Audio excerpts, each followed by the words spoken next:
am back again, Ed Rants, the music critic that likes to get himself into too much trouble a lot of the time. You normally think of music critics as people hiding behind their laptops and typing up whatever shitty review on whatever platform they represent. And usually, those people aren't brave enough to say what they actually think to the artist's faces. Well, they've never met me. I could be a bit harsh at times, I could be a bit of an arsehole, but I'm always fair, I always try to be constructive, and if there's a fix for things, I try and offer my opinions. But I give praise where praise is due. If I really like something, I'm going to be very vocal about what I like. This is The Plot. This is To Their Face, and we've got Kid Bookie here to talk through his latest project, Cheaper Than Therapy. I exist, motherfucker, go suck it. I feel like everyone opposes me. What do I think Ed's gonna say about this project? I think he's gonna say it's phenomenal. He deserves a Grammy. He deserves the whole world to bow down at my feet and agree to my megalomania of becoming rich and famous.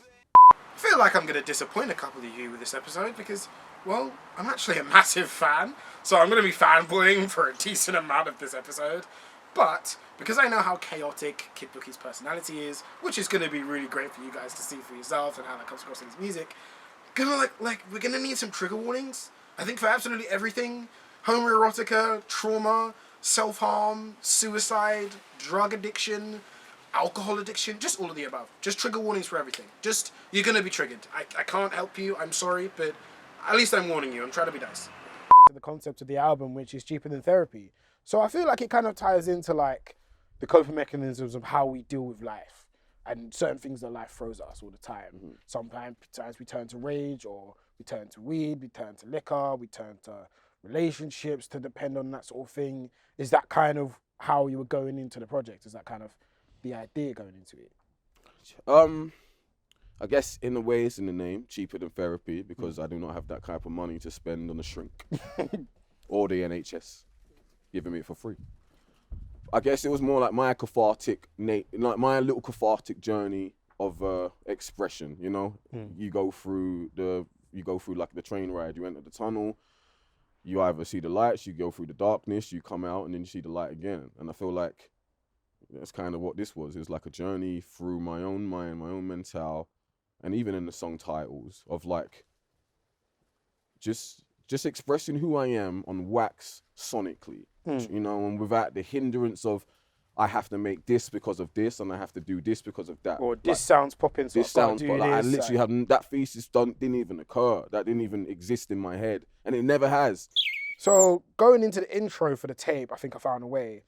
That drop, it's nuts. That drop is just a bit nuts. Like how you kind of led that in, I think it's a good way to walk people into the tape.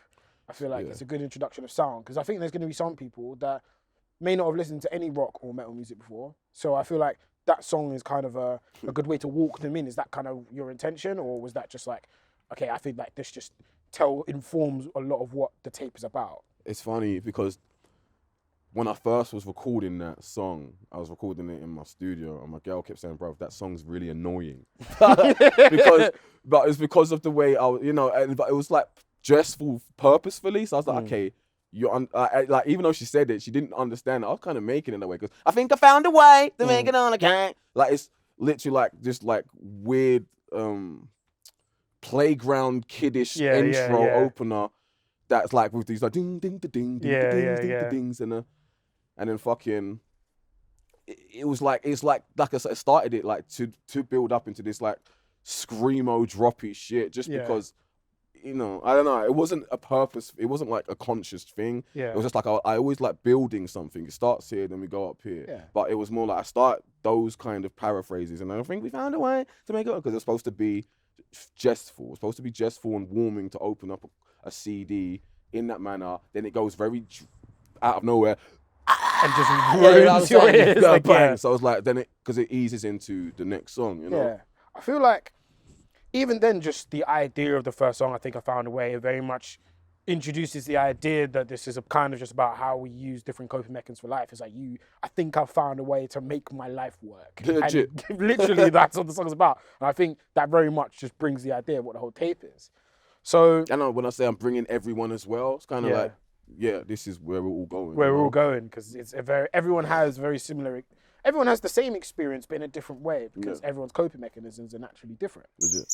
I think that's why I like Say It With Your Chest so much with Camiada. Yeah. It's very much like, this is what I have to say about the world. You're going to find it weird, but I don't really care. Yeah. It's like, I'm going to give you a window into some of my darkest, angriest thoughts of the world, but I'm going to be very like brazen about them. Art is transgressive, and I'm part of art.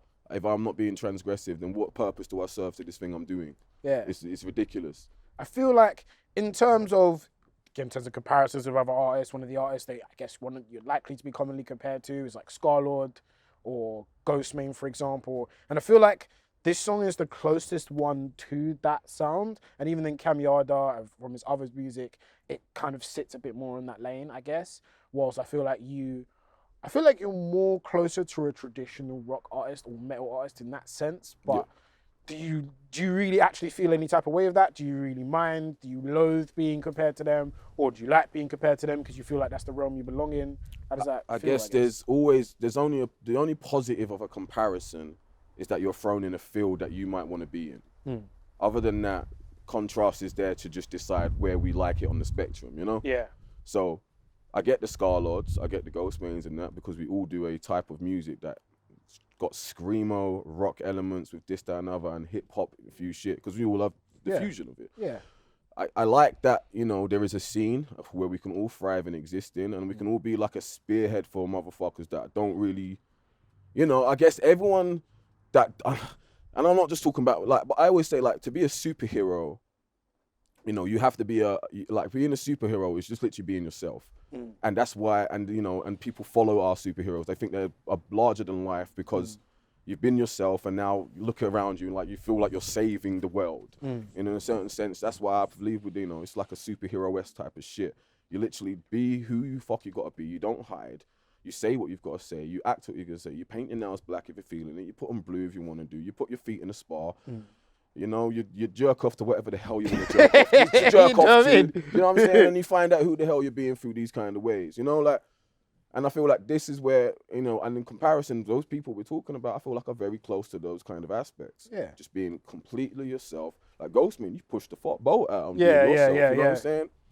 I think it's interesting how we look at heroes, because like when we think about the heroes we actually enjoy the most, or as of recently, those are the ones that feel the most human.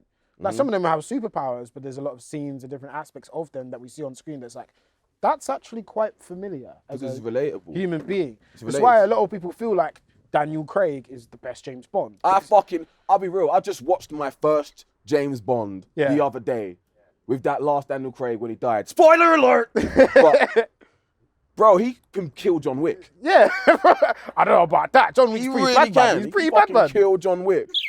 You know, you're supposed to be a superhero for a bunch of misguided people or guided people. Yeah. But I feel like misguided people are, you know, is where you find the most things. It's where you, like, you know, I always say unhinged people have the most beautiful thoughts because it's like the most rawest thought that you can give. It's not hindered by how much language you got to give to it, who you're saying it to. And that's why I feel like it scares people, because when people are so like, you know, who they are, it's like, who am I? You know what I'm saying? I don't know, like obviously Say It With Your Chest, but also In My Soul with Tech Nine. I think it's very interesting that got kind of slept on, because even then, got fucking slept on. Simply because I hate you. Simply because, like, I would think more people in the UK would know about Tech Nine simply because we've got a huge Kendrick fan base in the UK, and for those who don't know, Kendrick basically came up underneath Tech Nine as his protege, and he was taking him out to shows and taking him on tour and all that sort of stuff. They did actually end up having a song together, actually. Yeah, they've got a couple. Fragile and I Love Music. I think it was Psychology 101. Yeah, it's very early Kendrick. Yeah, very early. So early. It's like Kendrick when he was rapping like this and that stuff. You know what I'm saying? So early Kendrick. So like, how did that even come about? How did you and Tech Nine come about? It makes so much sense, but how did it even come about? Because of one of the biggest rock stars on the fucking planet. Imagine that. Like, you did? Like he wasn't even like rapping that like me. Like, I think he may have heard of me through other mediums, but it was Corey Taylor from Slipknot that actually like, put us on the same song together. Yeah. And then, you know, so that was like our first, and people were like, shit, man, we've been wanting Kid Bookie and Tech Nine on the song. Yeah.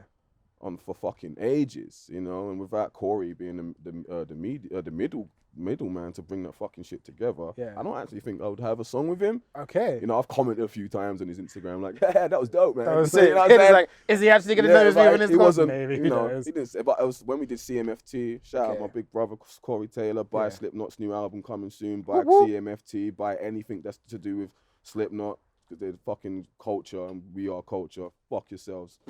And, yeah, so without him, I would not have had that. And then we went on to do In My Soul for the album because, you know, like it's such a nice contrast to have, you know, CMFT was such a big anthemic song, and then we kind of brought it down to this like sad melancholy, like something in my soul. You know it's very angsty. Yeah, man. So I think it's everything I missed out on doing as a kid. Yeah, you know what I'm saying? Growing Some kind up, of like listening to very Paramore, Evanescence, man. Wake Me Up Inside. Legit. It's like, let me just express myself what I missed out, because these years are vital, man. I've caged it in. Like, I think this will be an interesting point to talk about, because I feel like this is kind of your big, massive statement to the rest of the UK scene. Just being like, I don't have to be you. I could be you, but I'm not going to. And it's also very much calling the integrity of a lot of that scene into question.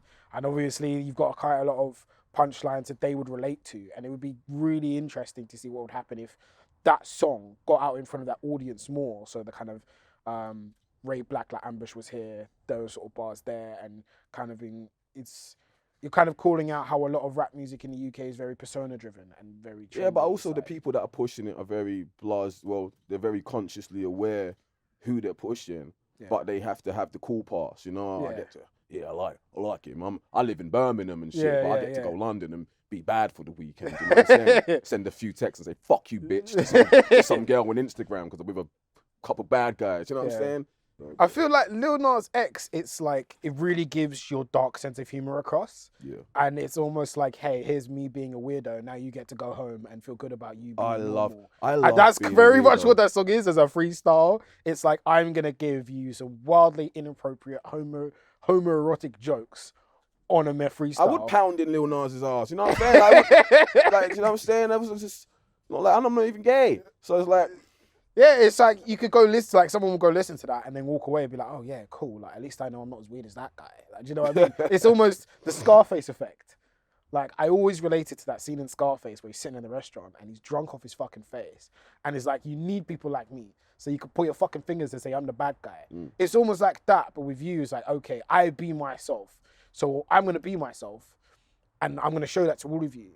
But I do that so you get to point your fingers at me and say, yeah, that's the fucking weirdo. I'm not the weirdo, he's the weirdo. Yeah, so you man. get to feel Sometimes it is that. And I don't think people don't realize, if you're close to me, you will enjoy how much I love people going, look at this. Everyone, look, he's doing weird. And I'm just like, yes, embrace him. You know what I'm saying? Like, it kind of just like turns you on in a way. Because it's kind of like watching people be scared and so on. Like, everyone, look at this thing that's really scaring me. I need you to like do the same thing as me and be like scared of this. Like, you know what I'm saying?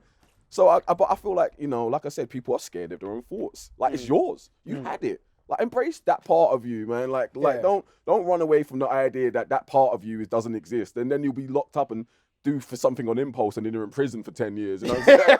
You know what I'm saying? Go to a friggin' bondage club downstairs where you're getting fucked by 5 guys and you want to fucking not talk about it. I don't know. Go to have a threesome with go live your life, I guess. You know what I'm saying? Enjoy the thing. Stop being so taboo. Stop letting your parents destroy you. That's what I think. You know what I'm saying? And it's not their fault, because their parents did it to them too, and everyone just passes down what they think is right or wrong when you go back to the circular narrative of that shit. What's right or wrong, and now I have this idea that I can't do this, I can't do that. So you live your life in this thing, and then you have this breakdown at like fucking whatever age you have it, and then all of a sudden middle-aged crisis, you killed your wife. Do you know what I'm saying? And punched her in the throat or some shit, and now you're just like on a rampage, or the other way around. There's no discrimination to who kills who here. I almost feel like what usually is just the journey of adolescence, of just being a teenager and a kid and coming of age, is almost like a middle life crisis come early. It's like the idea of an identity crisis happens so much earlier in our lives now, because everyone is projecting who they feel like they have to be. Based And on so the, no one yeah. knows who they think they should be. 'Cause And they're all everyone's following- looking yeah, at they're everyone's following looking the- at someone else. yeah, Like, 'cause- oh, yeah. is he seems like the guy, so I'll try and be like that guy, Yeah. and I'll try and be friends with that guy because he seems like the guy. Which is kind of what In the Dark is, because obviously the music video kind of just blew my mind. Yeah, I love And that like shit. the twist where all of a sudden she gets on top of it and just starts stabbing him to death. I'm just like, fuck it hell. But I feel like that's kind of the idea. It's almost treading the line between romance and chaos, and even the hook. Hence is why I like- said I have a marriage with chaos. I have a weird Yeah. marriage with destruction, because I like seeing things burn down to rebuild. Because I feel like you're supposed to like consistently rebuild. Maybe you don't have to burn down, but it works for me. You know. Yeah. And even then, on the hook of that song, it's like she loves the way that sort of thing, and kind of her feeling very proud of her chaotic self, and just be like, yeah, I could get pretty fucking messy with it. Not a lot of Like people are sometimes proud of I their have some chaos. really dark thoughts, but you know what? Fuck it, it is what it is. If how I feel within myself, and I don't necessarily have to have control of it all the time, because we can't always have control. And I feel like across the whole of this project, the idea is that you cannot always have control of your emotions. It's literally impossible. There's times where you're completely lovesick. There's times where you are a hopeless romantic. There's times where you are completely dependent upon even liquor, sex, and weed. The song kind of writes itself. It's like, those are the things that I depend on to be able The to cope with human life. condition Like, is supposed to be is there for a reason. It's you know? supposed it's to like, be You're supposed to irregular. enjoy, like embrace every part of the condition you were born into. No one knows what this was for. Yeah. There's no answers. If someone thinks they have an answer, like fuck them off, because no one has an answer. Yeah. Everyone thinks they have an answer. That's why we follow the trial. You know, oh, okay, do this, set your life like this way. I'll live this way, and at 18 years I might die. I'll be happy. Your family around my bed saying, "You lived a good life." Did you?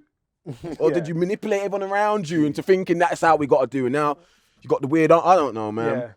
I'm not saying you manipulated people like as in it's like some like vicious thing, but I just mean like living a good life. Like yes, everyone like my precedent of a good life doesn't mean that everyone has to be so honest and upset to the point where like, they just know that oh my god, like But I just mean, a good life is just one where I think you explore the bounds of humanity, who you are to a complete core. That's why I love Aleister Crowley. That's why I love Manson to a degree. Like I just love, and I don't mean I love them and I romanticize about the stuff they did, but I'm Obviously talking Manson about did some fucked up certain shit. parts of the mental that if you just fine tuned a little bit, you could have been so much more of a human being. Yeah. And that's why, like I said, in the bad part, I don't criticize the bad. I just like look for the good in the bad. Yeah. Because there's so much good in the bad of everybody. So considering this journey of chaos, when does the world get to see it? When does it come out? 26th of November, you pricks. 26th of November, that's when we all get to see it. Well, that's been Kid Bookie, everyone. Thank you for coming on. It's Fuck been, the status quo and tell your mother and your father to go fuck themselves. as you can see, it's been one chaotic hell of a time. We've kind of just not given a fuck about everything. And that's been To Their Face. Thank you for having us.